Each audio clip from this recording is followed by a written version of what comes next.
ग्रंथराज श्रीमद् भागवतम स्कंद संख्या 4 अध्याय संख्या 21 और श्लोक संख्या 48। मेरे पीछे दोहराइए। वीरवर्य पिता पृथ्व्या समा संजीव शाश्वती यस्कीदृशी अच्युते भक्ति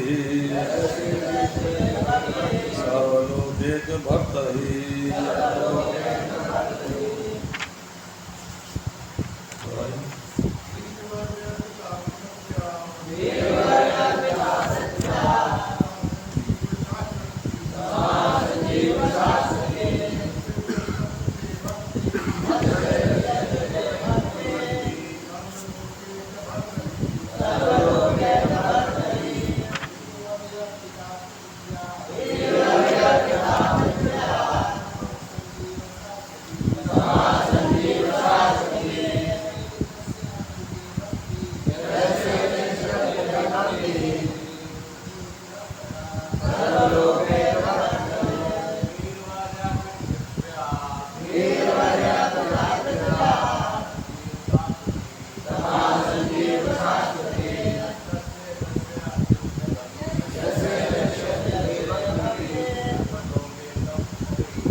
वीरवर्य वीरों में सर्वश्रेष्ठ पिता पिता पृथ्व्यः पृथ्वी का समः वर्षों में समान संजीव जीवित रहते शाश्वती है सदा के लिए यस्य जिसका कीदृशी इस तरह अच्युते परमेश्वर को भक्ति सर्व सभी लोग रह एक वर्तरी पालन। अनुवाद पढ़ता हूँ श्री बहुपाद द्वारा। श्री बहुपाद की पीछे दोहराइए। सभी साधु ब्राह्मणों ने पृथु महाराज को इस प्रकार संबोधित किया। हे वीर श्रेष्ठ हे पृथ्वी के पिता आप दीर्घजीवी हो क्योंकि आप में समस्त ब्रह्मांड के स्वामी अच्युत भगवान के प्रति अत्याधिक भक्ति है। तात्पर्य पढ़ता हूँ, ध्यानपूर्वक सुनिएगा। सभा में उपस्थित साधु पुरुषों ने पृथ्वी महाराज को दीर्घ आयु प्राप्त करने का आशीर्वाद दिया क्योंकि श्री भगवान के प्रति उनकी श्रद्धा तथा भक्ति अटूट है। यदि जीवन की अवधि सीमित वर्षों की है, किंतु यदि सौभाग्यवश कोई भक्त हो जाता है जो गलत जीवन अवधि को पार कर लेता है, निसंदेह कभी कभी योगी अपनी इच्छा अनुसार मरते हैं, प्राकृतिक नियमों के अनुसार नहीं। भक्त की दूसरी विशेषता ये है कि वह भगवत भक्ति के कारण सदा सदा के लिए जीवित रहता है। कहा गया है, कीर्ति यस्य स जीवति, जो अपने पीछे अच्छी ख्याति छोड़ता है वह सदैव जीवित रहता है। विशेषता भगवान का भक्त तो निश्चित रूप से सदैव जीवित रहता है। जब भगवान चैतन्य महाप्रभु रामानंद राय से वार्तालाप कर रहे थे तो चैतन्य महाप्रभु ने पूछा, सबसे बड़ा यश क्या है? रामानंद राय का उत्तर था, जो महान भक्त के रूप में ख्याति प्राप्त है उसी को सर्वाधिक ख्याति है, क्योंकि भक्त वैकुंठ लोक में ही सदैव वास नहीं करता, किंतु वह इस संसार में अपनी ख्याति से सदा सदा के लिए जीवित रहता है। बहुत बढ़िया प्रकल्प है, छोटा सा। ओम अज्ञानतिमिरन्धस्य ज्ञानाञ्जनशलाकया चक्षुरुन्मीलितं येन तस्मै श्रीगुरवे श्रीचैतन्यमनोभीष्टं स्थापितं येन भूतले स्वयं रूपं कदामयं ददाति स्वपदान्तिकं वन्देऽहं श्रीगुरुं श्रीयुतापदकमलं सद्गुरुं वैष्णवांश्च श्रीरूपं साग्रजातं सैकलवन्दितं तं सजीवं सारवेदं सारभूतं भजं सैकं कृष्णचैतन्यदेवं श्री राधा कृष्ण पादां सैकलललिता श्रीशाखान्वितांश्च हे कृष्ण करुणा सिंधु दीनबन्धु जगत्पते गोपेश गोपिका कांत राधाकांत नमोस्तुते तप्त कांचन गौरांगी राधे वृंदावनेश्वरी विश्वानुसुते देवी प्रणमामि हरिप्रिये वाञ्छाकल्पतरुभ्यश्च कृपा सिन्धुभ्येव च पतितानां पावनेभ्यो वैष्णवेभ्यो नमो नमः। जय श्री कृष्ण चैतन्य प्रभु नित्यानंद श्री अद्वैत गदाधर श्रीवासादि गौर भक्तवृंद हरे कृष्णा कृष्णा कृष्णा हरे हरे हरे राम राम राम हरे हरे। नमो विष्णुपादाय कृष्ण प्रेष्ठाय सुते श्रीमते भक्ति वेदांत स्वामी नामिने नमस्ते सरस्वती देवी गौरवाणी प्रचारिणे निर्विशेषा शून्यवादी पाशाचरीशुतारिणे। सभी साधु ब्राह्मणों ने पृथु महाराज को इस प्रकार से संबोधित किया, हे वीर श्रेष्ठ, हे पृथ्वी के पिता, आप दीर्घजीवी हो, क्योंकि आप में समस्त ब्रह्मांड के स्वामी अच्युत भगवान के प्रति अत्यधिक भक्ति। पृथु महाराज भगवान के शक्तवेश अवतार है। शक्तवेश का अर्थ क्या होता है?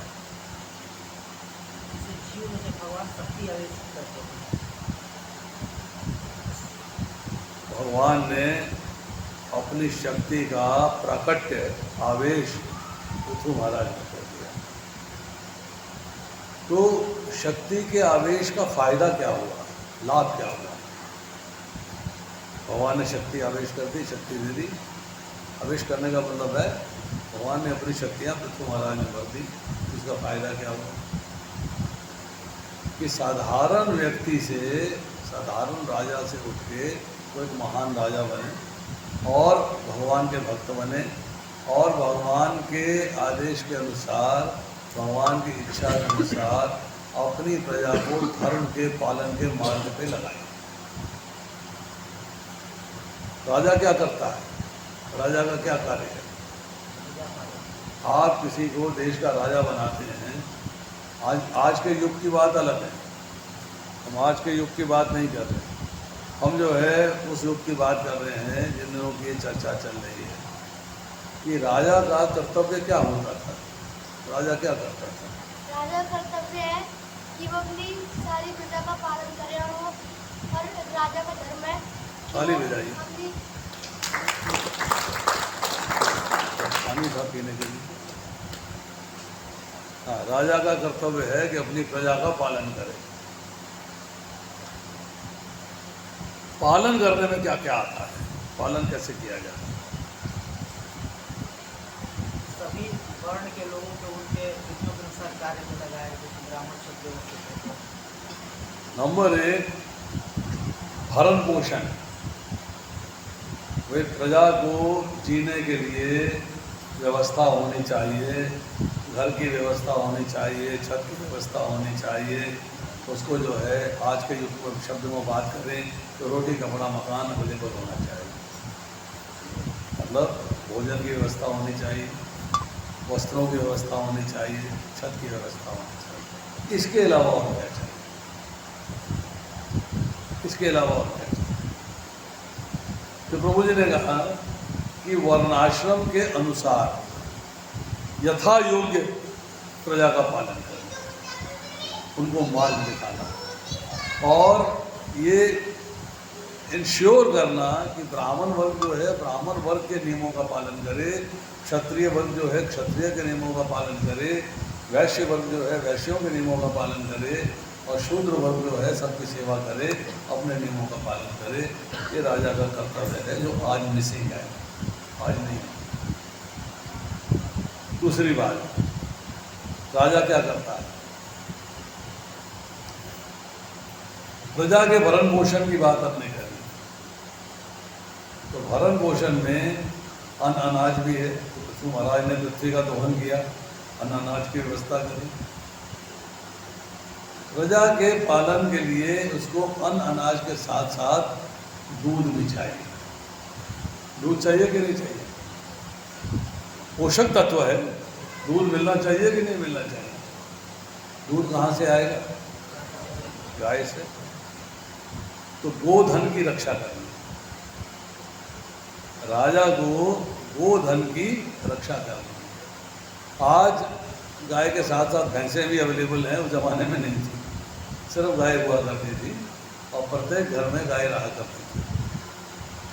गाय का लालन पालन ठीक से हो, उसकी रक्षा करना, उसको समुचित तरीके से चलाना भी राजा का कर्तव्य था। वो इंस्ट्रक्शन देता था कि यस, व्यवस्था करता था, यस ये व्यवस्था रहनी चाहिए ताकि गोधन की रक्षा हो सके और गोधन से ज़्यादा दूध की उपलब्धि हो। नंद बाबा के यहाँ कितनी गाय थी? वो गाय जो है उनकी रक्षा करनी, उनसे दूध का दोहन करना, मक्खन निकालना, सब जो है वहाँ के ब्रजवासियों का कर्तव्य था। करते थे कि नहीं करते थे? तो कोई भी राजा है उसके लिए ये एक उदाहरण है कि उसको भी गोधन की रक्षा करनी। अब राजा को गोधन की रक्षा करने के लिए और क्या चाहिए? महाभारत में कथा आती है कि राजा सुशर्मा ने गौओं को चुरा लिया, गोधन चुरा के ले गए। उसकी रक्षा के लिए अर्जुन को जाना पड़ा, युद्ध करना पड़ा। मतलब कोई विदेशी, कोई आक्रांता आपके राज्य पे हमलावर ना हो जाए, आक्रमण न कर दे। आक्रमण में जो लोग रह रहे हैं उनको भी नुकसान पहुंच सकता है, आक्रमण में गोधन को भी नुकसान पहुंच सकता है। तो दोनों की रक्षा करनी है।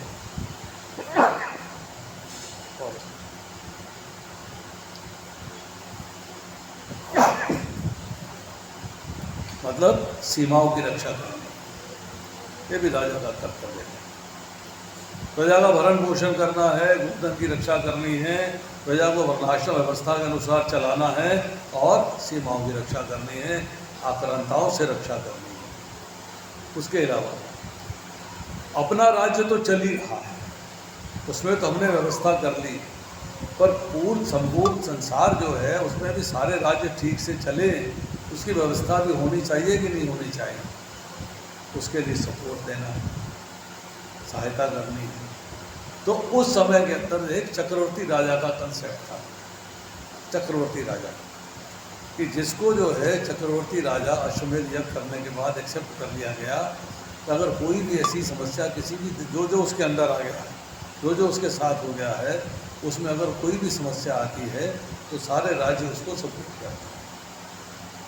तो यहाँ पर जो है पृथु महाराज की चर्चा हो रही है कि अब साधु ब्राह्मण, या प्रभुपाद जी शब्द इस्तेमाल कर रहे हैं, साधु भी और ब्राह्मण भी। जब ब्राह्मण शब्द इस्तेमाल कर लिया तो साधु को इस्तेमाल करने की क्या जरूरत, और जब साधु को इस्तेमाल कर लिया तो ब्राह्मण को इस्तेमाल करने की क्या जरूरत है? कुछ तो कारण होना चाहिए ना। भागवता में, भगवत गीता में every word has got a significance, हर एक की वैल्यू है, लेके चलिए। तो यहाँ शब्द जो है साधु भी इस्तेमाल हो रहा है और यहाँ शब्द जो है ब्राह्मण भी इस्तेमाल हो रहा है। क्या ब्राह्मण साधु नहीं हो सकता? या साधु ब्राह्मण नहीं हो सकता? हो सकता है। कैसे हो सकता है? ब्राह्मण साधु हो सकता है। साधु होने का नाम साधु ब्राह्मण कौन है? ब्राह्मण ब्राह्मण है, साधु साधु है, साधु ब्राह्मण कौन है? आपने प्रश्न पूछा कि साधु ब्राह्मण बन सकता है, नहीं साधु बन सकता अगर एक ब्राह्मण हो। साधु, हाँ प्रभु जी। वो व्यक्ति जो ब्राह्मण कुल में जन्म लिया हो और साधुओं का गुण प्रदर्शित करता हो, तो साधु ब्राह्मण। देखिए प्रभु जी ने कहा है जिसने ब्राह्मण कुल में जन्म लिया है। आज की तारीख में हम देखते हैं दो बातें ऐसी लीला करती है। ये जो गोरे हैं, ये जो ब्राह्मण कुल में जन्म नहीं लिया है तो ब्राह्मण है। तो देखिए यहाँ पर समझिएगा ये बात इनकी ठीक है, गलत नहीं है। आपने ब्राह्मण कुल में जन्म लिया परंतु आप ब्राह्मण नहीं बने। ब्राह्मण बनना क्या है? ब्राह्मण के घर में जन्म ले लिया, वो आपके पिछले जन्म के पुण्य कर्मों का प्रताप है। जो आपने पुण्य कर्म किए थे उसके अनुसार आपको ब्राह्मण घर में जन्म मिल गया। अब ब्राह्मण घर में जन्म लेने के बाद आपका उपनयन संस्कार होता है, जनेऊ संस्कार जिसको बोलते हैं। तब आपको जो है जनेऊ पहनाया जाता है और एक तरीके से गुरु दीक्षा मिलती है, जिसको बोलते हैं द्विज। दो जन्म हो गए, एक जन्म माता पिता के गर्भ से, दूसरा जन्म गुरु के अंदर। दो जन्म हो गए तो अब द्विज हो गए। अब ये द्विज जो है ये कोशिश करता है कि मैं जो ब्राह्मण के कर्तव्य हैं, जो एक पुरोहित के कर्तव्य हैं, जो उनका पालन करूं, कर्तव्यों का पालन करता है। अभी मतलब ज्ञान देता है, ज्ञान लेता है, दान देता है, दान देता है, यज्ञ करता है, यज्ञ कराता है, उस लेवल पे आता है। उस लेवल पे आता है तो कहलाता है विप्र। षट कर्मों, उसको जो है षट कर्मों के अंदर जो है निपुण है। तंत्र मंत्र विशारद, षट कर्मों निपुणो तंत्र मंत्र विशारदो। तंत्र मंत्र के द्वारा वो जो है आपसे 6 कर्म कराता है। विप्र है। अब वो विप्र के मन में ये बात आती है कि मैं भगवान के बारे में जानूं। तंत्र मंत्र जो किए जा रहे हैं उनसे अभी भगवान के बारे में ज्ञान की प्राप्ति की इच्छा नहीं पैदा हुई है। अब वो भगवान के बारे में जानना चाहता है, अर्थात अब वो ब्रह्म का ज्ञान प्राप्त करना चाहता है। ब्रह्म, ब्रह्म मतलब भगवान। ब्रह्मण्यो देव की पुत्रा ब्रह्मण्यो मधुसूदना, ब्रह्मण्यो पुंडरीकाक्ष है, ब्रह्मण्यो देव की चुत, ब्रह्मण्यो विष्णु चुत है। अर्थात वो ब्रह्म का ज्ञान प्राप्त करना चाहता है, अर्थात भगवान का ज्ञान प्राप्त करना चाहता है। और फिर गुरु के सानिध्य में रहता है, भगवान का ज्ञान प्राप्त करता है। अब उसको ब्राह्मणत्व प्राप्त होता है, ब्राह्मण बनता है। ब्राह्मण बनने के लिए ब्रह्म का ज्ञान जरूरी है। ब्राह्मण कुल में जन्म लिया, वो अभी ब्राह्मण नहीं बना। ब्राह्मण बना जब स्टेजेस आई, द्विज बना, विप्र बना, ब्राह्मण बना। अब ब्राह्मण साधु हो जाए वो एक ऊपर की स्टेज है। साधु का अर्थ क्या है? साधु का अर्थ क्या है? साधु का अर्थ है जिसने साधना के द्वारा भगवान को प्राप्त कर लिया है, भगवान को साध लिया है। तो वो ब्राह्मण भी हैं और साधु भी हैं। मतलब ब्रह्म का ज्ञान प्राप्त है, ब्राह्मण हो चुके, परंतु साथ में साधु कौन हुआ? भगवान को साधने का मतलब क्या है, साधना क्या है? उसमें 3 चीज़ें आती हैं। मुख्य चीज़ें 3 हैं। चीज़ें तो बहुत सारी हैं पर मुख्य चीज़ें 3 हैं। पहली विनयशीलता। विद्या से संपन्न हो गया, विनम्र हो गया, विनयशील हो गया। विनयशील है, विनम्र है, और तीसरा है भगवान के प्रति समर्पित है। सर्वधर्मान प्रत्यजम, भगवान के प्रति समर्पित है, मन भगवान को दे चुका है, मन मना मोहम्मद भक्तो मध्याजी माम गुरु, भगवान को नमस्कार दंडवत करता है, अर्थात भगवान को सरेंडर कर चुका है। अब वो साधु हो गया। ये उन साधु ब्राह्मणों की चर्चा हो गई है। तो साधु ब्राह्मण को हम आज की तारीख में वैष्णव कहते हैं, वैष्णव कहलाता है। तो वैष्णव की स्थिति जो है वो ब्राह्मण से भी ऊपर है, वैष्णव है। वैष्णव का अर्थ ये है जिसका विष्णु ही सब कुछ है, जिसका विष्णु ही सब कुछ है। असत संग त्यागे यही वैष्णव आचार, जिसने असत का संग त्याग दिया है वही वैष्णव है। जो भौतिक संसार के दुर्गुणों से मुक्त हो चुका है, भौतिक संसार के आकर्षण से मुक्त हो चुका है, वही वैष्णव है। साधक और सिद्ध, साधक का अर्थ ये है कि हम लोग साधक हैं, साधना कर रहे हैं। हम लोग भगवान की भक्ति की, भगवान को प्राप्त करने की, भगवान के धाम जाने के लिए साधना कर रहे हैं, मतलब प्रैक्टिस कर रहे हैं आउट टू रीच देयर। साधक में और सिद्ध में, सिद्ध मतलब जिसने भगवान को प्राप्त कर लिया है इसी जीवन में, अर्थात तो जीवन मुक्त हो चुका है, जिसने इसी जीवन में भगवान को प्राप्त कर लिया। दोनों में अंतर क्या है? एक ही अंतर है, ओनली वन डिफरेंस। तो अंतर है कामनाओं का। साधक के अंदर अभी भी सूक्ष्म वासनाएं, सूक्ष्म कामनाएं रहती हैं, कहीं ना कहीं सटल डिजायर्स हैं, सटल, देखने में ना हो, स्थूल ना हो, देखने भी हैं, क्रॉस डिजायर्स नहीं है, पर कहीं ना कहीं किसी ना किसी रूप में सूक्ष्म डिजायर्स हैं। यही भगवान भगवद गीता में कहते हैं कि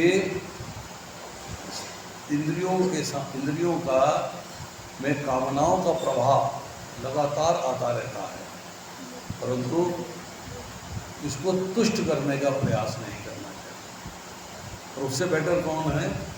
यह कामान ये सर्वमान गोमान शक्ति जिसका है, इसमें कामनाएं ही नहीं आती, एक ही कामना। डिजायरलेस व्यक्ति नहीं हो सकता। आप सोचें कि मेरे में कामना नहीं होगी, मेरे में इच्छा नहीं होगी, मुझ में डिज़ायर नहीं होगी, ये पॉसिबल नहीं है।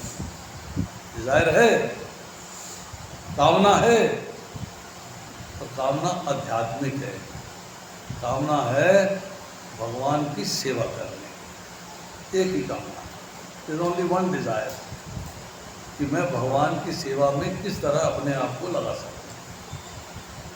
इसी को भक्ति कहा गया है।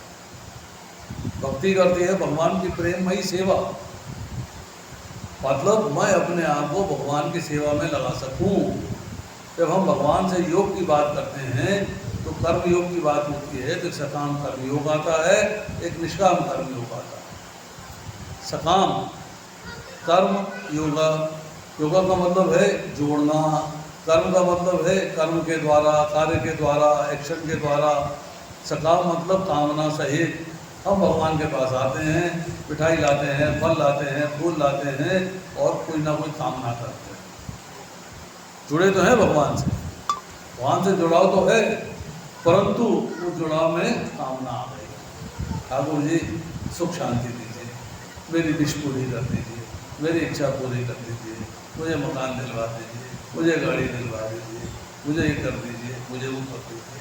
भगवान के साथ योग है, परंतु सकाम कर्म। हम चाहते हैं निष्काम कर्म। निष्काम का मतलब है कोई भौतिक संसार की कामना नहीं है। तो जब निष्काम कर्म योग में आदमी आएगा, उसकी कामनाएं जीरो होती चली जाएंगी। जब कामनाएं जीरो हो जाएंगी तो सिद्ध हो जाएगा। और सिद्ध व्यक्ति जो है वही साधु ब्राह्मण है। ब्रह्म का ज्ञान प्राप्त कर लिया है, साधु मतलब वैष्णव हो गया है, ब्राह्मण से उच्च पद पे आ गया है। अब उसको ये पता है कि मेरा कार्य केवल एक है, भगवान की सेवा। सेवा में स्मरण भी आता है कि 24 घंटे भगवान का स्मरण रहे। अनन्य चेता सत्तम योग मां स्मृति विषय अनन्य चिंतो मां सत्य कीर्तो तस्मात् सर्वेषु कालेषु, मतलब हर काल में भगवान का चिंतन करना। मन मना बहुमत भक्तों, मन भगवान को देते हैं, मन में आपके सिवा को है ही। तो उन साधु ब्राह्मणों ने पृथु महाराज को संबोधित किया है। क्या कह रहे हैं? आप दीर्घजीवी हैं, आप दीर्घ जीवी हो, क्योंकि समस्त ब्रह्मांड के स्वामी अच्युत भगवान के प्रति आपकी अत्यधिक भक्ति है। अच्युत शब्द का अर्थ क्या होता है? अच्युत, अच्युत, अच्युत, अच्युत का मतलब होता है फाल्टा, गिर जाना। अच्युत का मतलब होता है जो गिरता है। अब भगवान के लिए शब्द इस्तेमाल हो रहा है अच्युत, इसका मतलब है भगवान गिरते नहीं। गिर तो गए, अर्जुन के सारथी बन गए, गिर तो गए, आज सुई जग में चमन पकार रहे, गिरे नहीं क्या? नहीं, गिरे नहीं। अच्युत का अर्थ यह है कि भगवान अपने भक्तों की रक्षा करने में कभी चूकते नहीं। भगवान अपने भक्तों की जो विश है, जो भक्ति के प्रति विश है, उसको पूरा करते हैं। योग क्षमम वहामी हम पूरा करते हैं। हम ये नहीं कहेंगे भगवान गिर गए, नो। अर्जुन के सारथी बनने के बावजूद वो भगवान रहे, वो ड्राइवर नहीं हो गए, फिर भी भगवान रहे। ने कहा सर्वधर्मान प्रत्यजम माम एकम, माम एकम मतलब मैं श्याम सुंदर कृष्ण जो तेरे सामने रथ पे खड़ा है, मैं अहम सर्वस्व प्रभु, मेरे से ही सब कुछ उद्गम है। मैं कौन? श्याम सुंदर कृष्ण जो तेरे सामने रथ पे खड़ा है। भगवान अपनी पोजीशन से कभी नीचे नहीं गिरते, चाहे वो कोई भी कार्य करे।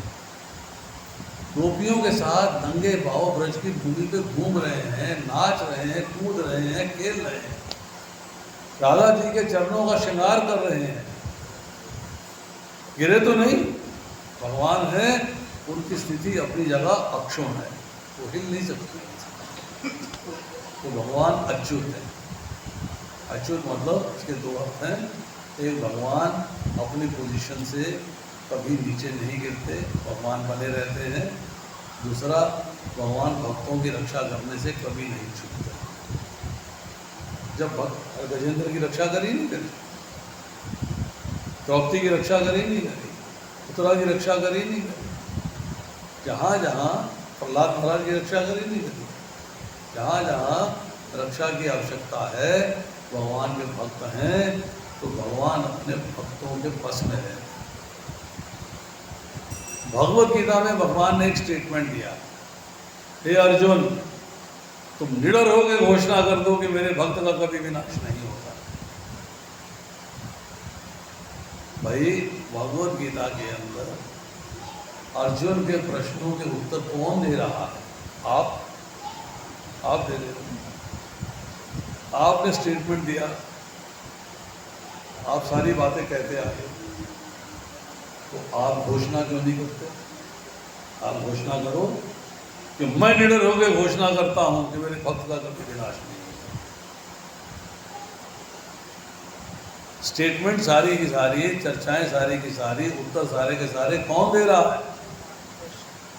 तो भगवान उत्तर देते हुए ये बात क्यों नहीं कहते हैं स्वयं कि मैं ये घोषणा करता हूं कि मेरे भक्त का कभी विनाश नहीं होता? भगवान ने ये बात क्यों नहीं कही? बताइए।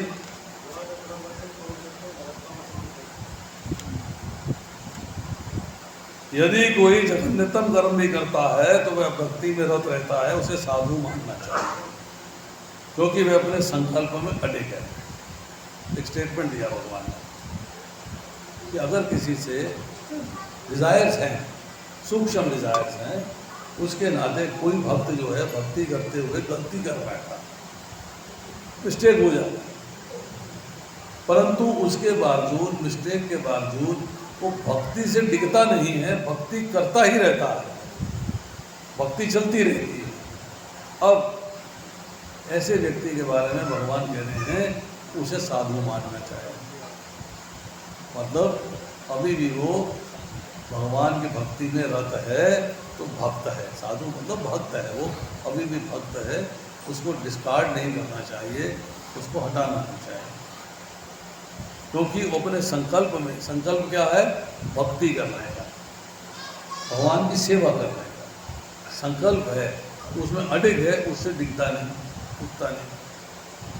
हाँ, भगवान फिर कहते हैं 31वें श्लोक में 9वें अध्याय के, वह तुरंत आत्मा बन जाता है।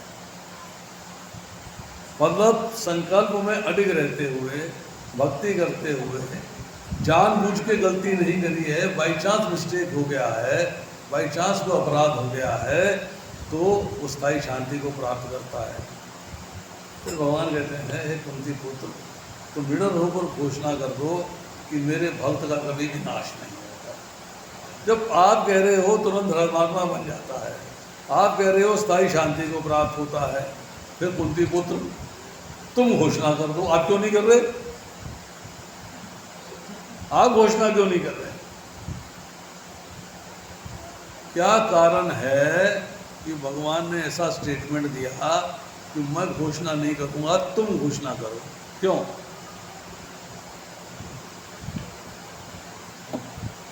तो बहुत बड़ा रीजन है। भगवान भक्तों के घोषणा कभी टूटने नहीं देते। हाँ, ताली बजाइए इसके लिए जोर से। भगवान कहते हैं कि मैं अपने वचन से टिक सकता हूँ।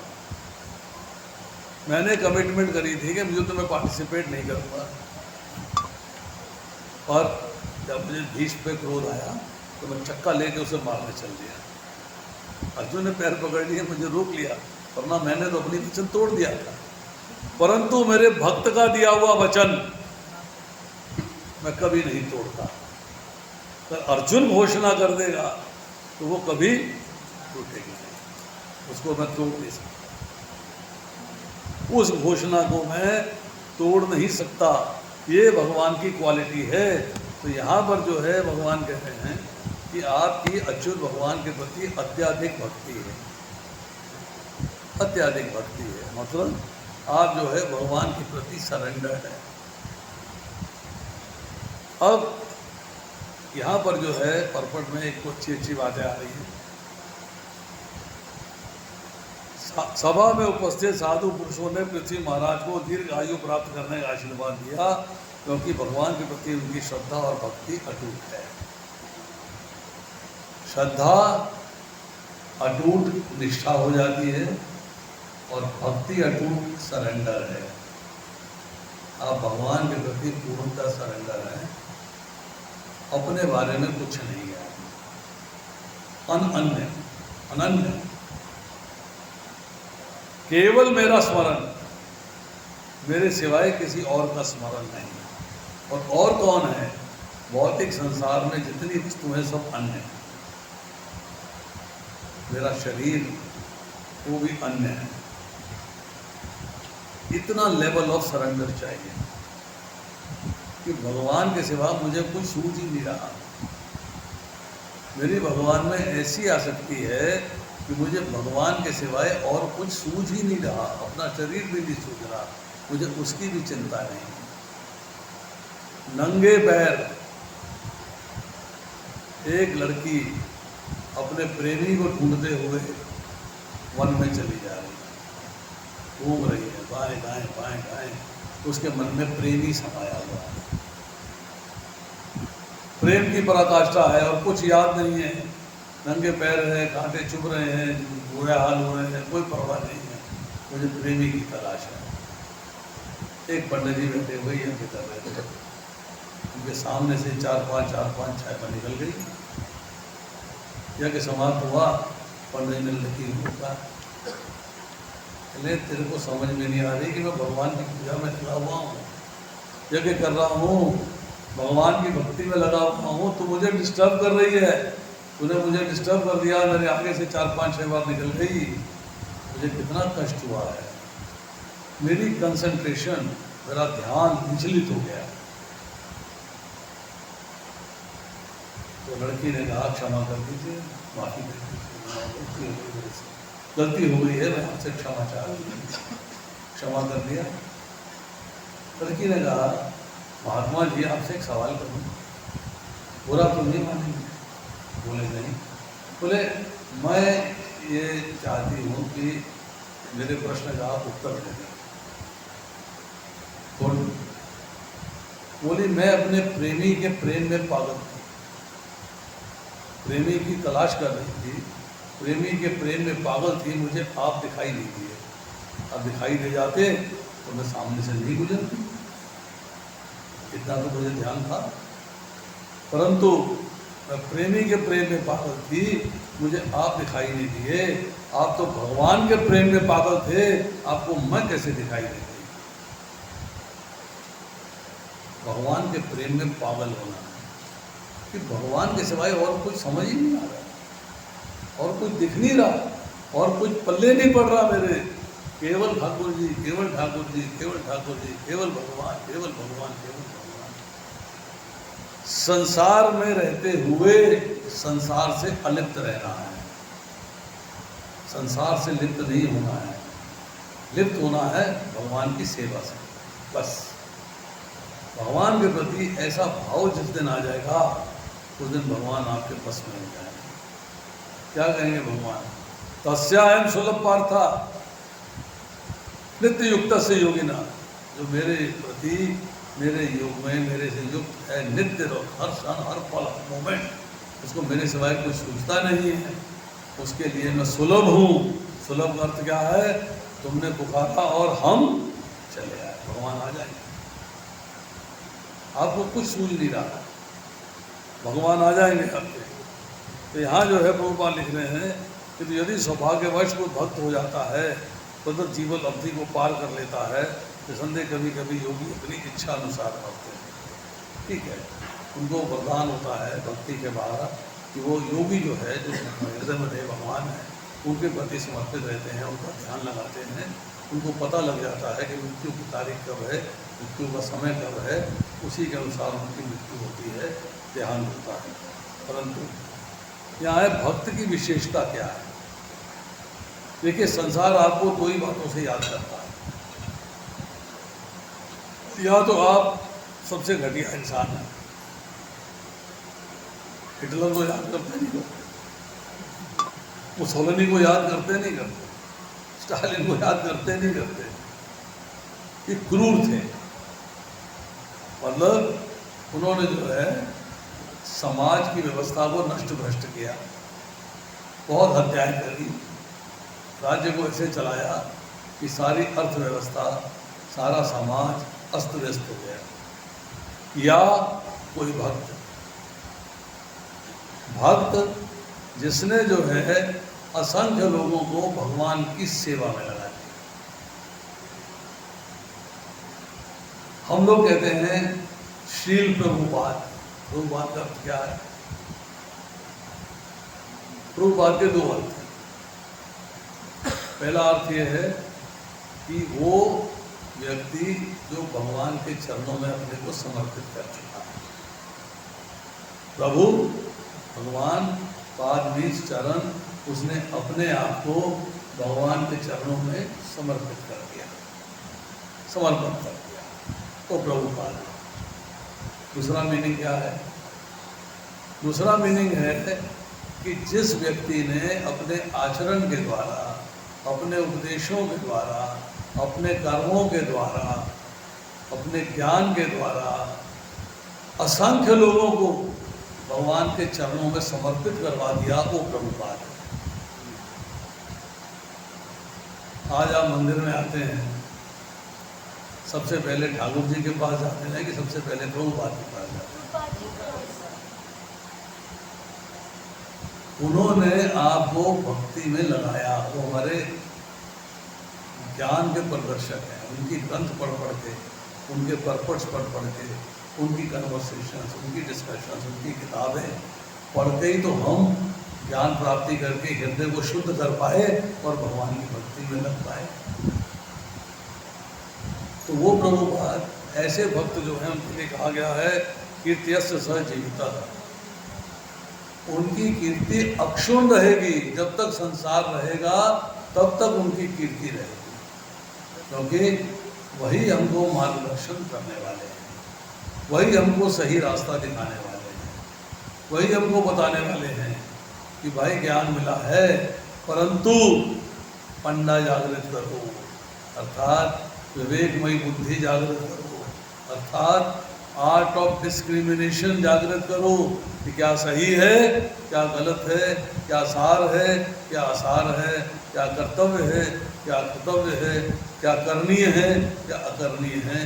जब ये बुद्धि जागृत हो जाएगी तब आपको समझ में आएगा कि मेरे लिए करनी क्या है, भगवान की सेवा।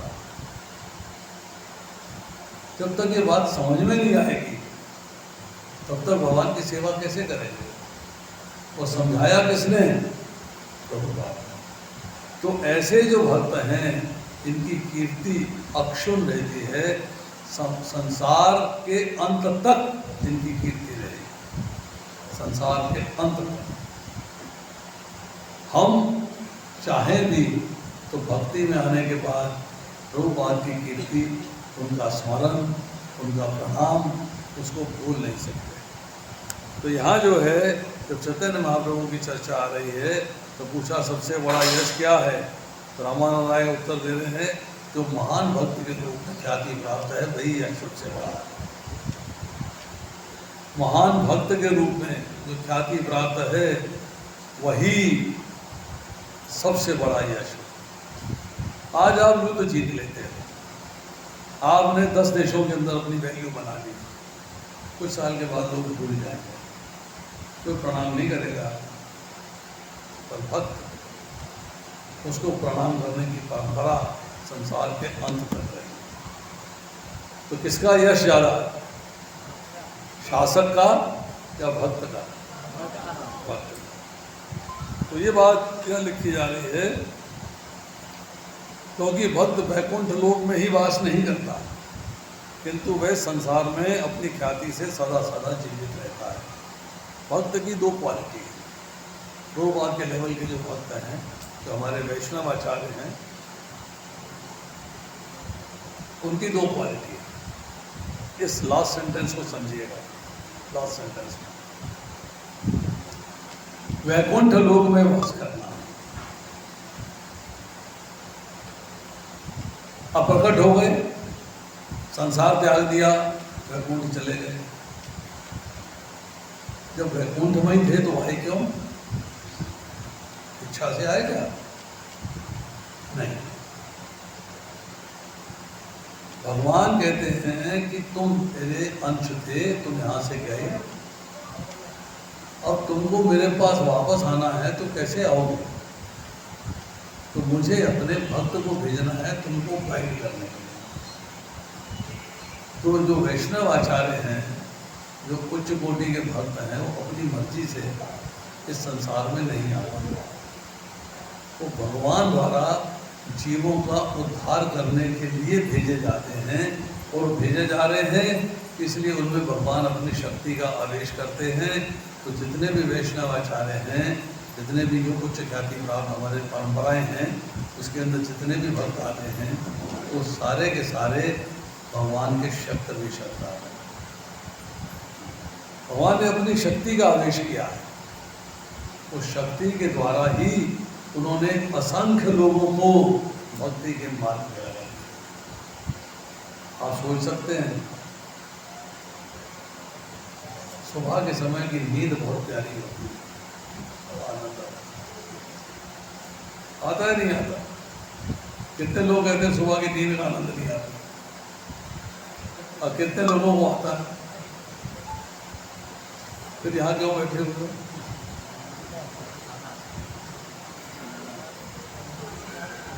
क्योंकि लक्ष्य पता लग गया, लक्ष्य पता लग गया कि मेरा लक्ष्य है भगवान के धाम जाने का। मैं पुनर्वपी जन्मों पुनर्वपी मरणों के चक्र में नहीं पड़ना चाहता। मैं बार बार जन्म लेना, बार बार मृत्यु को प्राप्त होना, बार बार बुढ़ापा आना, बार बार बीमारी आनी, मैं इस मार्ग पे नहीं चलना चाहता। मेरे को ज्ञान की प्राप्ति हुई कि भाई मार्ग यही है कि ज्ञान प्राप्त करो और फिर ज्ञान प्राप्ति को जीवन में लगाओ और उस मार्ग पे चलो जो मुझे भगवान के साथ पास ले जाए, भगवान के सानिध्य में ले जाए। जब ये बात समझ में आ गई तो सुबह की नींद छोड़ के यहाँ आके बैठ गए। सुबह की नींद छोड़ के यहाँ आके बैठ गए तो क्या जरूरत थी भाई, सब सोते मजे में आराम करते, तो कष्टा क्या, बिस्तर चुभता है क्या? नहीं चुभता ना, फिर यहाँ क्यों बैठे हो भैया? यहाँ पर इसलिए बैठे हैं कि पता लग गया कि मेरे जीवन का लक्ष्य क्या है, और उस लक्ष्य की पूर्ति कराने के लिए भगवान ने अपने भक्त भेजे। भगवान ने एक कृपा और करी है, भगवान ने दुर्गा देवी को इंस्ट्रक्शन दी है, तुम्हारे पर त्रिशूल है, तुम जीवों को तीनों ताप दो, जब ये कष्ट में आएंगे तब मेरा स्मरण करेंगे। जब मेरा स्मरण करेंगे, स्मरण करवाने के लिए मैं भक्त भेज रहा हूँ, वो भक्त करेंगे। ग्रंथ भेजे अर्थात शास्त्र भेजे, साधु भेजा, फिर आपका मन कंसंट्रेट हो पाए, आपका मन आकर्षित हो पाए, इसके लिए मंदिरों में भगवान के अर्च विग्रह की स्थापना हो। सामने सड़क से गुजर रहे थे, अभी तो मंदिर खुला होगा, 1 बजे बंद होता है। चलो ऐसा है कि सामने से जा रहा हूँ, 10 मीटर यूँ आएगा, यूँ घूमूंगा, 10 मीटर यूँ जाऊँगा, गाड़ी खड़ी करूँगा, मंदिर में दर्शन ही करता चलूँ। आकर्षण हो गया ना। लोग आज ये कहते हैं कि मंदिर बनाने की कला क्यों है, मंदिर क्यों बनना चाहिए? क्योंकि भगवान जब वहाँ विराजमान है, भगवान की सेवा होती है और भगवान की उपस्थिति जो है सारे के सारे वातावरण में पॉजिटिव एनर्जी देती है। हम लोग क्या कहते हैं, प्रभु जी मंदिर जाना है, क्यों? तेरा बैटरी चार्ज हो जाती है। अरे हाथ में कौन सी बैटरी लगी हुई है? हाथ में कौन सी बैटरी लगी हुई है? लगी हुई है क्या? मतलब मन जो है शुद्ध हो जाता है, बुद्धि ठीक से कार्य करने लगती है, अहंकार समाप्त हो जाता है कि ये मैं भगवान का दास हूँ, मुझे दास की स्थिति में भगवान की सेवा में लगना चाहिए। तो मन के अंदर बातें उठती हैं कि किस तरीके से मैं भगवान के प्रति आकर्षित हो जाऊँ। उस आकर्षण को कराने के लिए भक्तों की आवश्यकता है, और भक्त प्रभु बाद में अपने साथ जो ज्ञान दिया है, ज्ञान को फॉलो करने के लिए, आपको बताने के लिए वैष्णव आचार्य दिए हैं। वैष्णव आचार्यों के अंदर भक्त आते हैं, वो भक्त जो मंदिर में रहते हैं, फुल टाइम सेवा करते हैं, आपको गाइडेंस देते हैं, अवेलेबल हैं गाइडेंस के लिए। हम जैसे तो कभी कभी आते हैं, कभी आ गए, बात हो गई। 24 घंटे का आकर्षण किसके पास है? मंदिर के भक्तों के पास है। उनसे संसर्ग करिए, उनसे मिलिए, उनके साथ रहिए, उनसे ज्ञान की प्राप्ति करिए और उनसे भगवान की भक्ति में जुड़ने का मार्ग प्राप्त करिए कि कैसे मैं भगवान की भक्ति में लग सकता हूँ, और कैसे जैसे जैसे वो बताएंगे, ग्रंथ पढ़ेंगे तो आपको जो वैष्णव आचार्य हैं, रूपवाद हैं, उनकी स्थिति का पता लगेगा। जो वैकुंठ में भी है और यहाँ भी है। यहाँ 2 रूप में है, ख्याति के रूप में और ग्रंथों के रूप में। ख्याति के रूप में ख्याति है और ग्रंथ है। ग्रंथ से हमें ज्ञान मिलता है, तो ज्ञान से पता लगता है जीवन का लक्ष्य क्या है, मुझे क्या करना चाहिए, क्या नहीं करना चाहिए। हरे कृष्णा। श्रील भगवान की कोई प्रश्न है किसी का?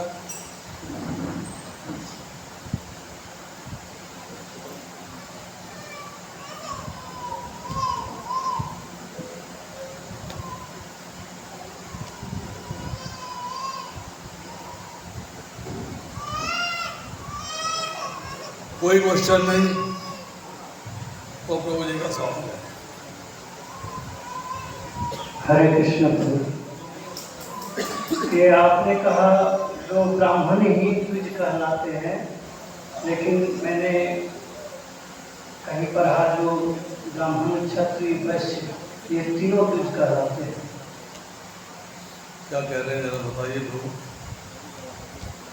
दोबारा कहिएगा जरा आहिस्ता आहिस्ता। आपने कहा जो ब्राह्मण ही द्विज कहलाते हैं। द्विज मतलब जिसका यज्ञोपवीत संस्कार होता है, लेकिन क्षत्रिय को भी यज्ञोपवीत संस्कार होता है और वैश्य को भी यज्ञोपवीत संस्कार होता है। इसके बारे में मैं जानना चाहता हूँ। ऐसा है, द्विज का अर्थ है दूसरा जन्म। जी। सामाजिक व्यवस्था में उपनयन संस्कार प्रत्येक प्राणी के लिए है, प्रत्येक व्यक्ति के लिए है। जो ब्राह्मण कुल में जन्म लिए हैं वो द्विज हैं, जो क्षत्रिय कुल में लिए हैं वो क्षत्रिय द्विज हैं, जो वैश्य कुल में जन्म लिए हैं वो वैश्य द्विज हैं। यहाँ ब्राह्मण द्विज है परंतु भी ब्राह्मण पद प्राप्त नहीं है। क्षत्रिय द्विज है, क्षत्रिय पद प्राप्त नहीं है। वैश्य द्विज है, वैश्य पद प्राप्त नहीं है। वैश्य पद कब प्राप्त हुआ? जब वो शास्त्र के अनुसार वैश्य के कर्म करेंगे। तो क्षत्रिय पद कब प्राप्त हुआ? जब क्षत्रिय होने के नाते भगवान का ज्ञान भी प्राप्त किया है और क्षत्रिय के कर्तव्य भी कर रहे हैं। द्विजत्व हुआ है, मतलब दो जन्म हो गए हैं, परंतु तो उससे आगे क्षत्रिय बनना है। अभी क्षत्रिय कुल में जन्म लिया है, क्षत्रिय नहीं है। हम लोग अपने आप को भगवान क्या कहते हैं? चातुर्वर्ण्य में आदृष्टम, मैंने 4 वर्णों की व्यवस्था करी है। किसके अनुसार है? किसके द्वारा? गुण कर्म विभाग से। गुण कर्म विभाग से, गुण और कर्म के अनुसार। वो किस गुण में है? सत्वगुण में है, रजोगुण में है, तमोगुण में है, या कैसे कर्म करते हैं उसके अनुसार 4 वर्णों की व्यवस्था हुई। अभी हम लोगों के पास जो वर्ण व्यवस्था चल रही है उसके अंदर हमने ये ले लिया, ये बनिया है, वो बनिया वैश्य है, तो उसके घर में जो बच्चा पैदा हुआ वो बनिया है। अगर ऐसी व्यवस्था होती तो प्रभुपाद जी को देखिएगा, उन्होंने ब्राह्मण है तो, क्षत्रिय है तो, वैश्य है तो, शूद्र है तो, और मल्लेच्छ है तो, यवन है तो, उनको वैष्णव बना दिया। भक्ति कर रहे हैं, अवकर पर सेवा कर रहे हैं, भगवान की पूजा कर रहे हैं। अपग्रेड करना अपने आप। द्विजत्व का मतलब है दूसरा जन्म। तो क्षत्रिय में भी होता है, उपनयन संस्कार हुआ, वैश्य में भी है उपनयन संस्कार हुआ, तो ब्राह्मण में भी है उपनयन संस्कार हुआ, परंतु उसको उसके बाद क्षत्रिय बनना है। क्षत्रिय बना क्या? ब्राह्मण भी ब्राह्मण नहीं बना, जूते बेच रहा है, जूते काट रहा है, वो सफाई कर रहा है, शूद्र की तरह सेवा कर रहा है। ब्राह्मण घर में जन्म लिया है, उपनयन हो गया जी, मेरा द्विज हो गया। अरे भाई उसके बाद 6 काम तो करो, यज्ञ करना, यज्ञ कराना, दान देना, शिक्षा लेना, शिक्षा करना, कुछ तो करो। विप्र को बनो, आगे बढ़े नहीं। क्या है जी? मैं तो झाड़ू मारता हूँ, जन्म से ब्राह्मण है। ब्राह्मण कुल में जन्म हुआ है आपके पुराने पिछले जन्मों के कर्म के फलों के अनुसार। अब आज हम देखें, अगर हम व्यवस्था देखिएगा कि जो ब्राह्मण व्यवस्था, हम कहते हैं कि हम जो है भारद्वाज है, हमारा गोत्र भारद्वाज है। अरे हम भारद्वाज ऋषि की संतान है, क्या हम वो कार्य कर रहे हैं जो कार्य भारद्वाज गोत्र में होने चाहिए थे? क्या हम वो कर रहे हैं? क्या कहाँ कर रहे हैं हम लोग? हम लोगों ने अपने जीवन यापन के लिए अपनी व्यवस्था को खराब कर दिया। उस लेवल पे आना पड़ेगा। वो लेवल आसान काम नहीं है, लेवल आसान काम नहीं है। वैश्य है तो वो भी बिजनेस कर रहा है, जूते गांठ रहा है, ब्राह्मण बना हुआ है, एडमिनिस्ट्रेटिव पावर के अंदर है। तो अब साइंस ऑफ सेक्युलराइजेशन पढ़िएगा, तो बहुत अच्छा लिखा उन्होंने कि आज के डेट में जो विद्वत चल है, जो गवर्नमेंट चलाते हैं, चाहे वो क्षत्रिय हैं पर वो ब्राह्मण के पद में, जो आर्मी में है, मिलिट्री में है, देश की रक्षा करते हैं, चाहे वो ब्राह्मण है, चाहे वैश्य है, वो क्षत्रिय के पद में है। आज जो ब्रह्म बिजनेस कर रहा है, चाहे वो ब्राह्मण कुल में जन्म लिया है, चाहे वैश्य कुल में जन्म लिया है, क्षत्रिय कुल में जन्म लिया है, वो वैश्य है। और जो सेवा में है, नौकरी कर रहे हैं, चाहे वो ब्राह्मण है, चाहे वो क्षत्रिय, चाहे वैश्य है, वो शूद्र है। और कलयुग में क्या कहा है? महाभारत में लिखा है, क्या लिखा है? कलो शूद्र संभवा। इस काल में सारे शूद्र हैं, सभी सेवा कर रहे हैं, एक दूसरे की सेवा कर रहे हैं। भगवान की सेवा कौन कर रहे हैं? हम लोग भाग्यशाली हैं कि हमें भगवान की सेवा का अवसर प्राप्त हो रहा है, वेरी लकी। तो द्विज हैं, वो द्विज को आप हम रिफ्यूज नहीं कर रहे हैं, परंतु द्विज का अर्थ यह है कि दूसरा जन्म हो जाना, दूसरे जन्म के बाद क्या, तो बाद वाली बात भी तो देखी है ना, उसको अंडरस्टैंड करें। और कुछ?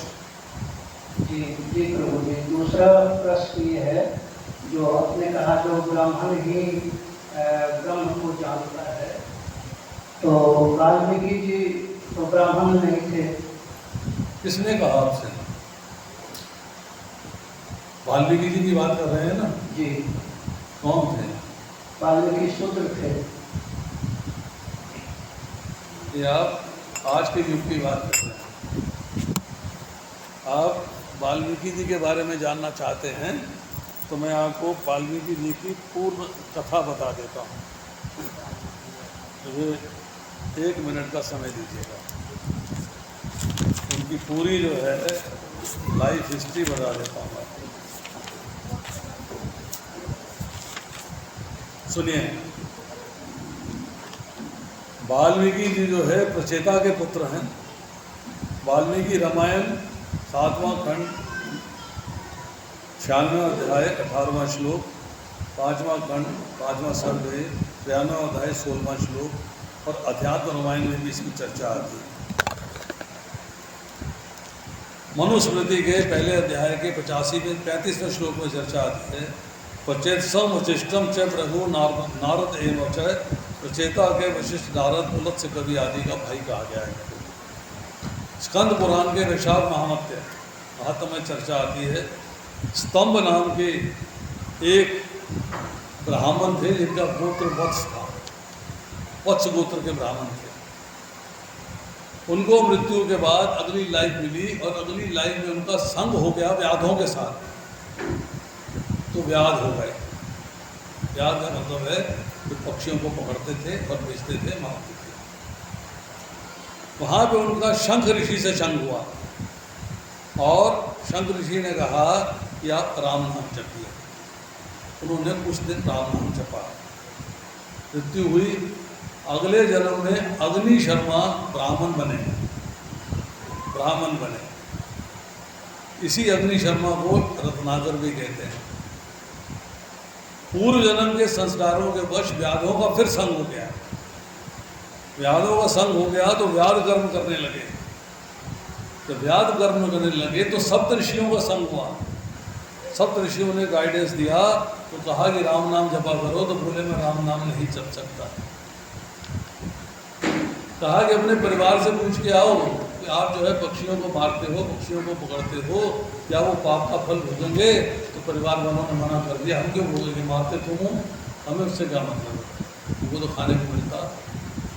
तब मन में बात आई कि मैं गलत कार्य कर रहा हूँ। तब सप्त ऋषियों का संग हुआ। संग होने के बाद जो है उन्होंने कहा मुझे राम नाम नहीं जपा जाता। मैंने कहा मरा मरा जपो, तो मरा मरा जपना शुरू किया। और उसके बाद जो है जपने के लिए ऐसी साधना में बैठे कि दीमक ने उनके शरीर के ऊपर अपने घर बना लिए। दीमक को संस्कृति में वाल्मीकि कहते हैं।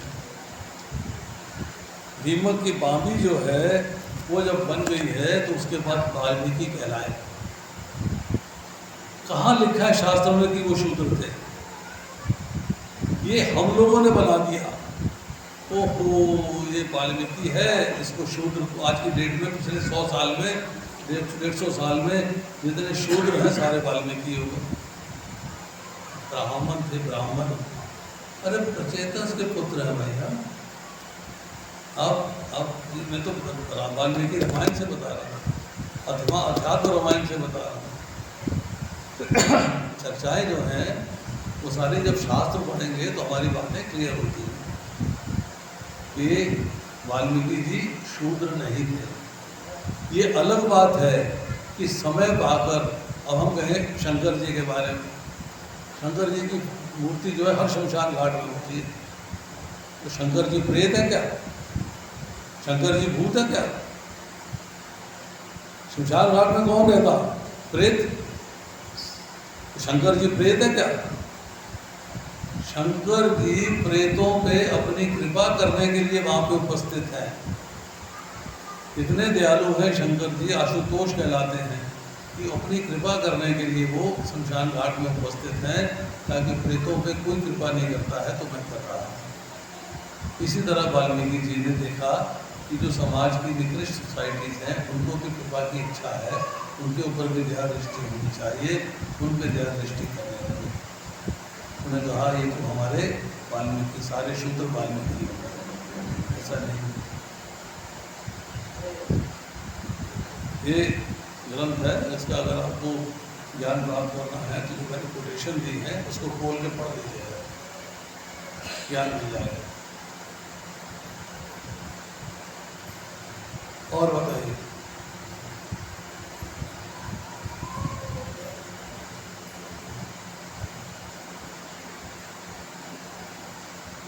धन्यवाद। हम सब लोग श्री कृष्ण की हरे कृष्णा